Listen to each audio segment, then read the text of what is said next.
Good morning everyone, welcome to physics হাতে খড়ি। দেখো, এর আগের দুটো ক্লাসে আমি কঠিন পদার্থে দৈর্ঘ্য প্রসারণ এবং ক্ষেত্র প্রসারণ নিয়ে আলোচনা করেছি ডিটেলসে, তাই তো? আর যেটা বাকি আছে সেটা হলো কঠিন পদার্থের আয়তন প্রসারণ। এই ক্লাসটিতে কঠিনের আয়তন প্রসারণ নিয়ে আলোচনা করব এবং এই সংক্রান্ত গাণিতিক সমস্যার সমাধান করব, যাতে বিষয়টি আরও পরিষ্কার হয়ে যায়। কি বলেছিলাম, একটা কঠিন পদার্থ মানে তার দৈর্ঘ্যও আছে, প্রস্থও আছে, উচ্চতাও আছে। দৈর্ঘ্য, তাহলে তাপ প্রয়োগ করলে কোনো কঠিন পদার্থের দৈর্ঘ্যও বৃদ্ধি হয়, প্রস্থও বৃদ্ধি হয়, উচ্চতাও বৃদ্ধি হয়, এক কথায় আয়তন বৃদ্ধি হয়, তাই না? যদি তাপ বাড়ানো হয়, যদি তাপমাত্রা বাড়ানো হয় মানে উষ্ণতা বৃদ্ধি করা হয়, তাহলে উষ্ণতা বৃদ্ধি করলে কোনো কঠিন পদার্থের আয়তন বৃদ্ধি হয়। একইভাবে উষ্ণতা হ্রাস করলে কিন্তু আয়তন কমেও, ঠিক আছে? উভয় ক্ষেত্রে প্রযোজ্য, শুধু বৃদ্ধির ক্ষেত্রে প্রযোজ্য নয়, হ্রাসের ক্ষেত্রেও প্রযোজ্য। তো কঠিনের তাহলে আয়তন প্রসারণ বলতে আমরা কি বুঝি? আমরা বুঝি যে উষ্ণতা বৃদ্ধি পাওয়ার ফলে কোনো কঠিন পদার্থের আয়তন বৃদ্ধি পাওয়ার যে ঘটনা, তাকেই বলা হয় কঠিনের আয়তন প্রসারণ, ঠিক আছে?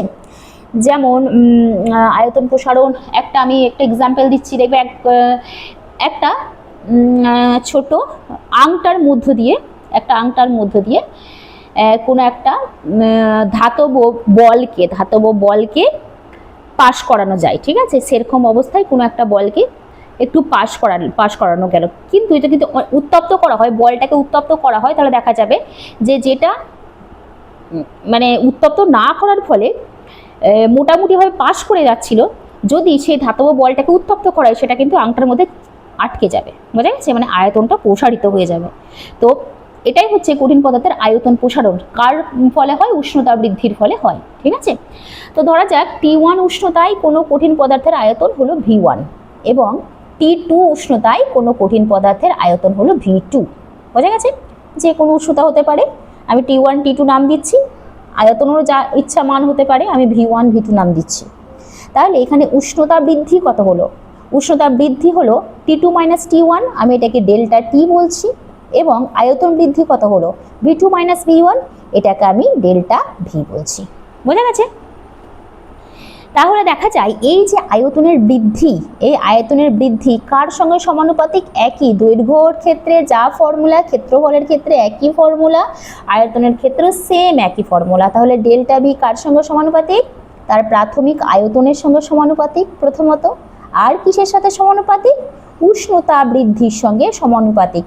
যত বেশি তার উষ্ণতা বাড়ানো হবে, আয়তনের বৃদ্ধিও তো তত বেশি বাড়বে, তাই না? উষ্ণতা বাড়ালে যদি বাড়ে, তাহলে উষ্ণতার বৃদ্ধি যত বেশি হবে, তার আয়তনের প্রসারণটা ততই বাড়বে। এই যে দুটি সমানুপাতিক চিহ্ন, একে যদি সমান দিয়ে লিখতে চাই, একটা ধ্রুবক বসাতে হবে, তো সেই ধ্রুবকটাকে এখানে বলা হয় গামা। কি বলা হয়? গামা। তাহলে ডেল্টা V মানে আয়তন বৃদ্ধি কত হয়ে গেল? গামা V1 ডেল্টা T, বোঝা গেছে? এই যে গামা, এটাকেই বলা হয় ওই কঠিন পদার্থের আয়তন প্রসারণ গুণাঙ্ক। এই গামার মান নির্ভর করে ওই কঠিন পদার্থের প্রকৃতির উপর, বোঝা গেছে? মানে ওই কঠিন পদার্থটা কোন কঠিন পদার্থ, তার উপর নির্ভর করে গামার মান। মানে লোহার ক্ষেত্রে যা হবে, তামার ক্ষেত্রে আলাদা হবে, বুঝতে পারছো? তো এটা হচ্ছে আয়তন প্রসারণ গুণাঙ্ক। যেভাবে দৈর্ঘ্য প্রসারণ গুণাঙ্ক বা ক্ষেত্র প্রসারণ গুণাঙ্কের সংজ্ঞা পড়েছিলে, তোমাকে জিজ্ঞাসা করা হয় যে আয়তন প্রসারণ গুণাঙ্ক আসলে কি, তখন কি বলবে? বলবে যে গামা সমান delta V by V1 delta T। এটা কি কোনো উত্তর হলো? নিশ্চয়ই নয়।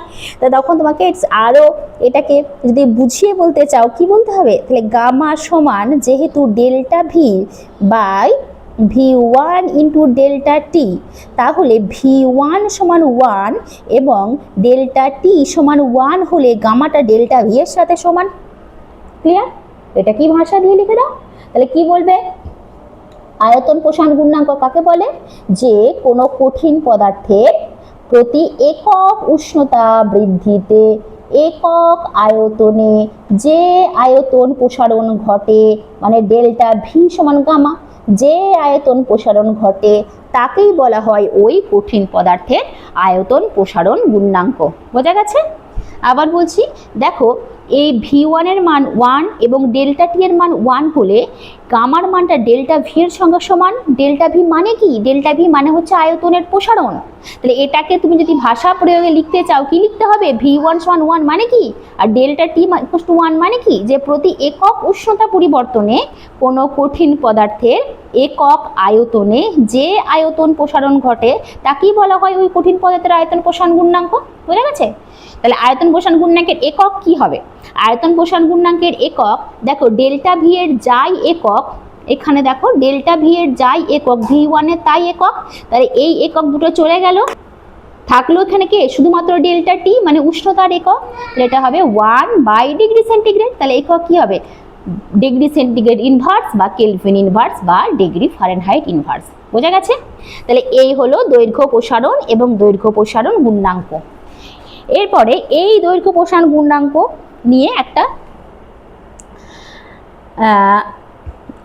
অঙ্ক করা যাক, যদিও এটা তরলের দিয়ে করা হয়েছে, ঠিক আছে, তবুও ফর্মুলাটা কিন্তু একই হবে। বোঝা গেছে?